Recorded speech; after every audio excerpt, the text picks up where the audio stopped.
Code படம் நீங்கள் சொன்ன மாதிரி முடிஞ்சிடுச்சு. இப்போ எடிட்டிங் ஒர்க் தான் நடந்துகிட்ருக்கு. அந்த ரிலீஸ் தேதிகள் எல்லாமே வந்து பார்த்தீங்கன்னா அதுக்கான வேலைகள் வந்து நடந்துகிட்ருக்கு. ஆனால் இந்த மாநாட்டு வேலைகளும் அதுக்காக நடந்துகிட்ருக்கு. இப்போ படத்துக்கு அப்புறம் வந்து மாநாடு நடக்குமா, இல்லை படத்துக்கு முன்னாடியே மாநாடு நடந்துருமா? இடையில் ஆகஸ்ட் 1 தான், ஒரு மாதம் தான் இருக்குது. அதுக்கான வேலைகள் முழு வீச்சில் செய்கிறாங்க. தினசரி வந்து மீட்டிங் நடக்குது. தினசரி வந்து பார்த்தீங்கன்னா வந்து விஜய் பங்கேற்கிறாரு, ஆலோசனை வழங்கப்படுது. ரொம்பவும் வந்து பார்த்தீங்கன்னா ஃபவுண்டேஷன் ஸ்ட்ராங்காக போடுறாங்க. அதனால் அசைக்க முடியாத ஒரு அரசியல் சக்தியாக வந்து விஜய் வராரு.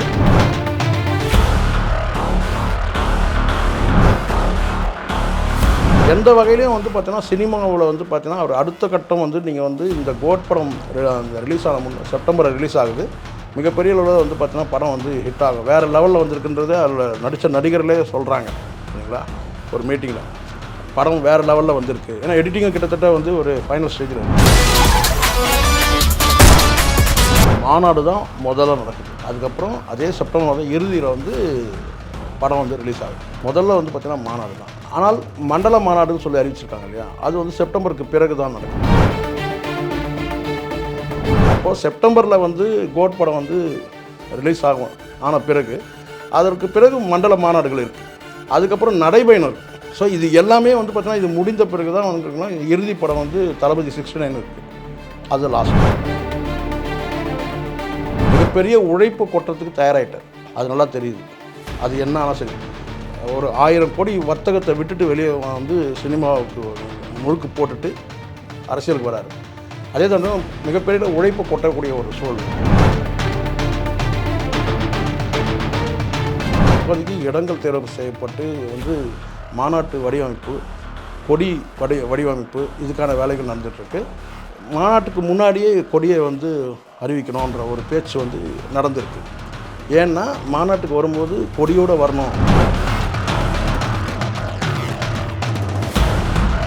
கமலஹாசன் அவர்கள் கட்சியை வந்து ஃபவுண்டேஷன் பண்ணதை காட்டிலும், சீமான் அவர்கள் வந்து கட்சியை ஃபவுண்டேஷன் பண்ணதை காட்டிலும், விஜய் அவர்கள் வந்து பார்த்திங்கன்னா வந்து ரொம்பவும் வந்து ஆழமாக ஒரு அகண்ட பார்வையோட கட்சியை வந்து நிர்மாணிக்கிறார்.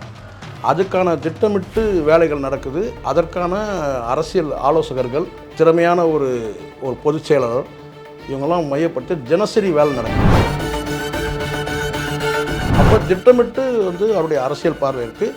நடைபயணம் ஏதோ நீங்கள் நினைக்கிற மாதிரி வந்து அண்ணாமலை நடந்த மாதிரி ஒரு நடைபயணம் நீங்கள் நினச்சா அது நடைபயணமே கிடையாது. அது ஆக்சுவலாக சரிங்களா, இவருடைய நடைபயணம் வந்து 234 தொகுதியும் பட்டி தொட்டியெல்லாம் கிராமங்கள் தோறும் வந்து விஜய் நடக்கிறதா திட்டமிட்டுருக்கிறார்.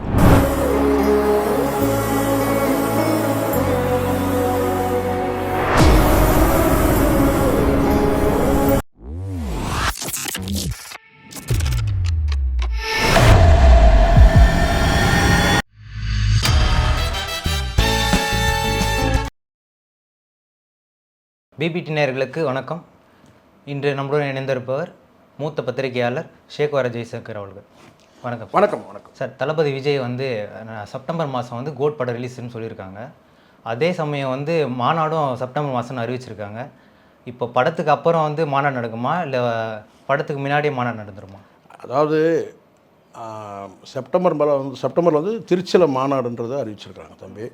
ஆனால் வந்து எல்லாருக்கும் ஒரு சந்தேகம், இப்போ நீங்கள் எழுப்பினா சந்தேகம் எல்லாருக்குமே இருக்குது.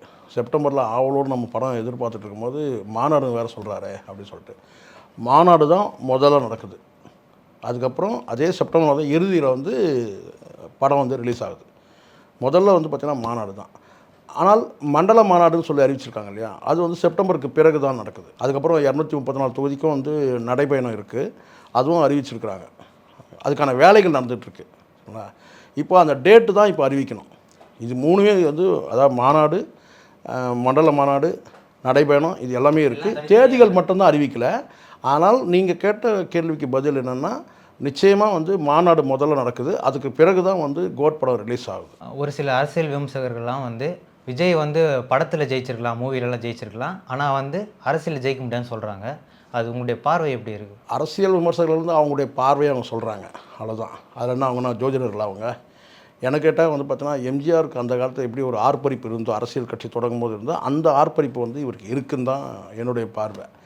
இப்போ சொல்லக்கூடியவங்க எல்லாருமே என்ன சொன்னாங்கன்னா, ஒப்பீட்டளவில் சொல்லக்கூடியது என்னன்னு கேட்டால், இவர் யாருக்கு எதிராக அரசியல் தொடங்குறாருன்றதை அதை மையப்படுத்தி தான் இந்த கருத்துக்கள் வருது. நீங்கள் சொன்னீங்க இல்லையா, அந்த அரசியல் விமர்சகர்கள் எல்லாருமே யாரை எதிர்த்து ஒரு அரசியல் வந்து கட்சி தொடங்குறாரு அப்படின்னா, இங்கே இருக்கிற எல்லா கட்சிகளும் வந்து பார்த்தீங்கன்னா பாட்டாளி மக்கள் கட்சியாக இருக்கட்டும் அல்லது விசிகா வரட்டும், இந்த பெரிய 2 கட்சிகள் வந்து பார்த்திங்கன்னா இன்றைக்கி இருக்கிற பிரதான கட்சிகள் வந்து பார்த்திங்கன்னா திராவிட முன்னேற்ற கழகத்தையும் அல்லது அண்ணா திராவிட முன்னேற்ற கழகம் எதிர்த்து கட்சி தொடங்கினவங்க தான்.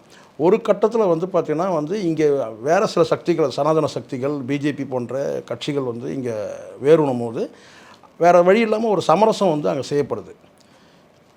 திராவிட கட்சிகளோட கூட்டணி வைக்கிறாங்க. அதனால் இங்கே வந்து விஜய் அவர்களுடைய அரசியல் தேவை வந்து எதனால் இது ஏற்படுதுன்னு கேட்டால், அதிமுக, திமுகன்ற 2 கட்சிகள் மாறி மாறி இங்கே வந்து பார்த்திங்கன்னா வந்து ஆட்சியில் இருக்கிறாங்க. மூன்றாவதாக வந்து பார்த்திங்கன்னா வந்து ஒரு மாற்று அரசியல் சக்தியை விரும்புகிறவங்க இருக்கிறாங்க.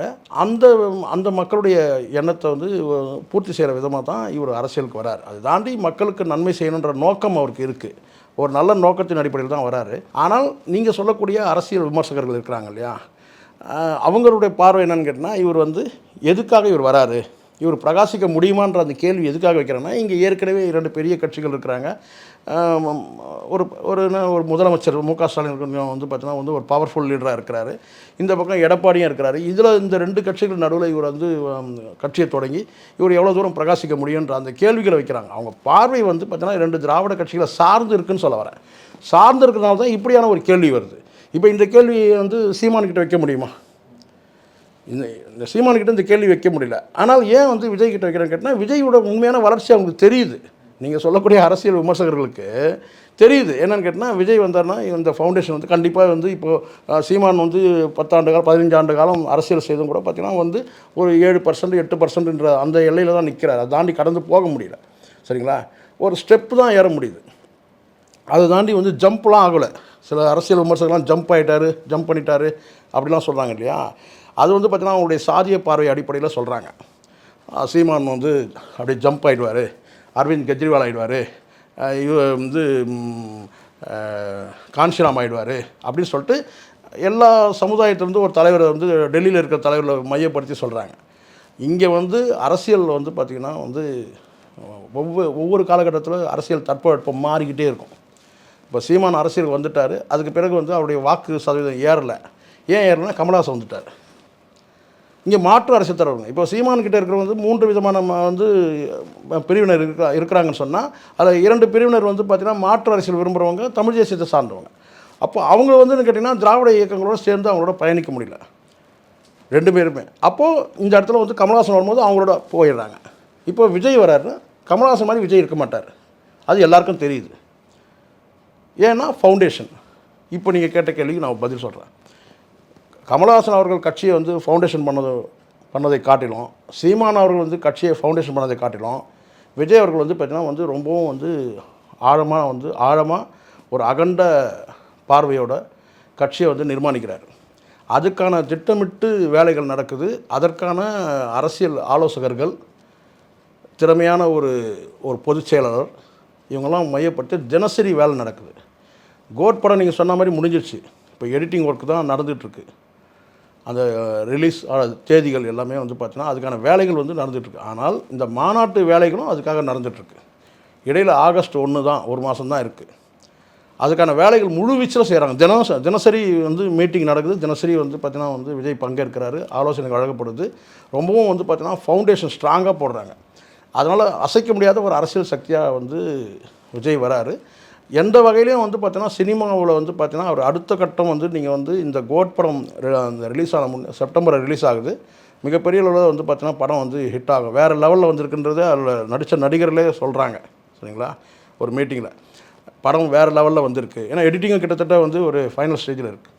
அப்போது செப்டம்பரில் வந்து கோட் படம் வந்து ரிலீஸ் ஆன பிறகு அதற்கு பிறகு மண்டல மாநாடுகள் இருக்குது.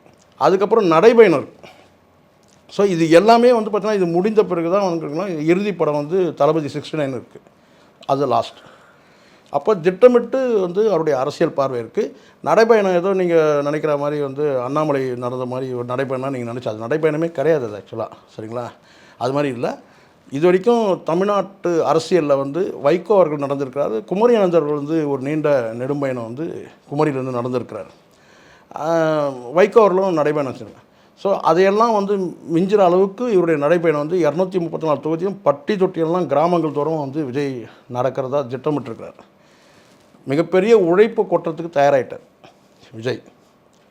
அது நல்லா தெரியுது. அது என்ன ஆனால் சரி, ஒரு 1000 கோடி வர்த்தகத்தை விட்டுட்டு வெளியே வந்து சினிமாவுக்கு முழுக்க போட்டுட்டு அரசியலுக்கு வராரு. அதே சமயம் மிகப்பெரிய உழைப்பை கொட்டக்கூடிய ஒரு சூழல் இருக்குது. ஆனால் பல அரசியல் கட்சிகள் வந்து சிறிய சிறிய கட்சிகள் வந்து காணாமல் போகிறதுக்கான வாய்ப்புகள் இருக்குது. அதுவும் குறிப்பாக வந்து இந்த இடத்துல நான் பிரதானமாக சொல்லக்கூடியதுன்னு கேட்டிங்கன்னா, இவர் தமிழக வெற்றி கழகம்னு வைக்கிறதுனால தமிழ் தேசியத்தை நேசிக்கக்கூடியவங்களும் இவரோட பயணிப்பாங்க. அதை தாண்டி எல்லை கடந்து ஈழத்துலேயும் வந்து இவருக்கு ஒரு ஆதரவு இருக்குது, பெரிய அளவில் ஆதரவு இருக்குது. உலகெங்கும் வாழக்கூடிய தமிழர்கள்கிட்ட வந்து விஜய்க்கு வந்து பெரிய ஆதரவு வந்துட்டுருக்கு. இந்த மாநாடு நீங்கள் கேட்டதுனால சொல்கிறேன், இந்த மாநாடு இது வரைக்கும் அரசியல் கட்சி தலைவர்களுடைய மாநாட்டுக்கு யார் வந்திருப்பாங்கன்னு கேட்டிங்கன்னா, இங்கே தமிழ்நாட்டில் இந்தியாவிலேருந்து வந்திருப்பாங்க. இங்கே வெளிநாட்டில் வாழக்கூடிய தலைவர்கள் வந்து தமிழர்கள் எல்லாம் வந்து வராங்க. விஜயோட ஆதரவாளர்கள் இருக்கட்டும், ரசிகர்களாக இருக்கட்டும். ஆனால் வந்து மிகப்பெரிய தமிழ் அறிஞர்கள்லாம் வராங்க மாநாட்டுக்கு. மிகப்பெரிய அளவில் பிரம்மாண்டமான ஒரு மாநாடாக அது இருக்குன்றது தான் பார்வை. தாவேகா மாநாடு வந்து நடக்க போகுது. இதில் பெரிய பெரிய தலைவர்கள்லாம் வருவாங்கன்னு சொல்லியிருக்கீங்க. வெளிநாட்டிலேருந்தும் வந்து தலைவர்கள் வரான்னு சொல்லியிருக்கீங்க. யார் யாரெல்லாம் வருவாங்க, எந்தெந்த தலைவர்கள்லாம் வருவாங்க எதிர்பார்க்கலாம்? இல்லை, இது தமிழ் அறிஞர்கள் வந்து வராங்க. ஈழத்தமிழர்கள் வந்து பார்த்திங்கன்னா வந்து உலகெங்கும் இருக்கிற ஈழத்தமிழர்கள் வந்து பெரிய அளவில் வந்து விஜய்க்கு வந்து சப்போர்ட் ஆதரவு இருக்குது, பெரிய அளவில் இருக்குது. அதை தாண்டி வந்து தமிழ் அறிஞர்கள் வந்து மாநாட்டில் பங்கேற்கிறாங்க. இங்கே இருக்கிற தலைவர்கள் வந்து அரசியல் கட்சி தலைவர்கள் வந்து யார் அவர் அழைப்பார்ன்றது இது வரைக்கும் அது அந்த செய்திகள் கசியலை. ஆனால் ஒரு அரசியல் நிலைப்பாடு அப்படின்னு பார்க்கும்போது அவருக்கு வந்து 2 தலைவர்கள் மேலே ஒரு ஈர்ப்பு இருக்குது.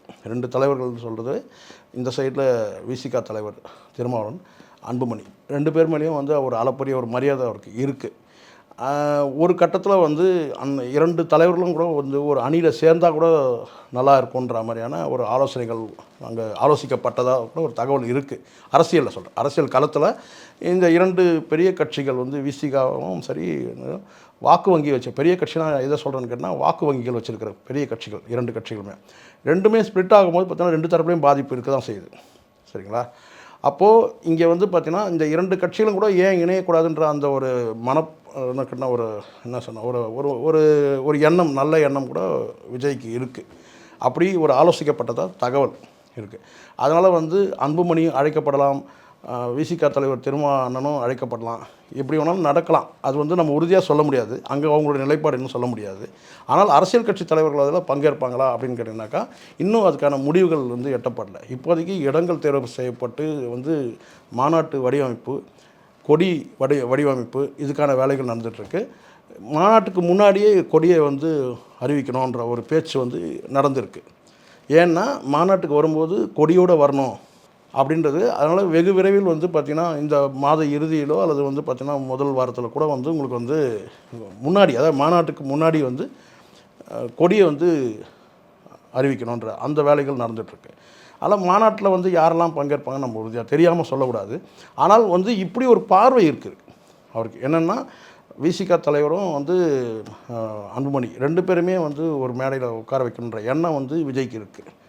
அது வந்து அது மூலமாக 2 பெரும் சமூகங்கள் வந்து பார்த்தீங்கன்னா ஒரு இணக்கமான ஒரு சூழல் ஏற்படுன்ற அந்த பார்வை வந்து விவாதிக்கப்பட்டதாக ஒரு தகவல் இருக்குது. அப்போ சீமான் இருக்க மாட்டாரா? இல்லை, சீமானும் இருப்பார். இங்கே வந்து எதுக்காக வட மாவட்டங்களில் வந்து வந்து சீமானும் அது வந்து பார்த்திங்கன்னா வந்து அவருடைய அன்புக்கு வந்து உள்ளடங்கியவர் தான். ஆனால் இங்கே எதுக்காக இதை சொல்ல கேட்டால், இப்போ 2 பெரும் சமூகங்கள் வந்து பார்த்திங்கன்னா ஒரு பிரிவாக தானே இருக்குது. அதை ஒரே மேடையில் உட்கார வைக்கணுன்ற எண்ணம் இருக்கிறதுக்காக தான் அது வந்து அங்கே விவாதிக்கப்பட்டது தான் ஒரு தகவல் இருக்குது.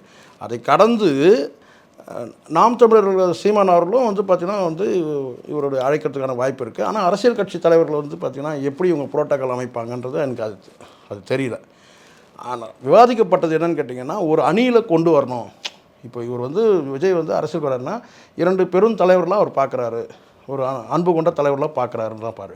சீமான் ஆல்ரெடி வந்து பார்த்திங்கன்னா வந்து அவரே சொல்லியிருக்கிறார், உங்களுக்கு தெரியும், தம்பி அழைத்தால் மாநாட்டுக்கு செல்வனிருக்கார். அதனால் அது வந்து வேறு. இது சொல்கிறேன் நான், இந்த வகையான வார்த்தைகள் வேறு. இது வந்து 2 பெரும் சமூகங்களை வந்து ஒரே மேடையில் உட்கார மாட்டாங்கல்ல, இவங்களை கூப்பிட்டா அவங்க வர மாட்டாங்க, அவங்கள கூப்பிட்டாங்க. ஆனால் 2 பெரும் தலைவர்களை ஒரே அணியில் கொண்டு வரணுன்ற அந்த பேச்சுக்கள் வந்து நடந்துகிட்டு இருக்குன்றது தான் பார்வை. அடுத்தடுத்த நாட்களில் என்ன நடக்குதுன்றதை நம்ம பார்க்கலாம். இவ்வளோ நேரம் தளபதி விஜய் தாவேகா மாநாடு பற்றி இவ்வளோ டீட்டெயிலாக சொன்னதுக்காக ரொம்ப நன்றி. நன்றி.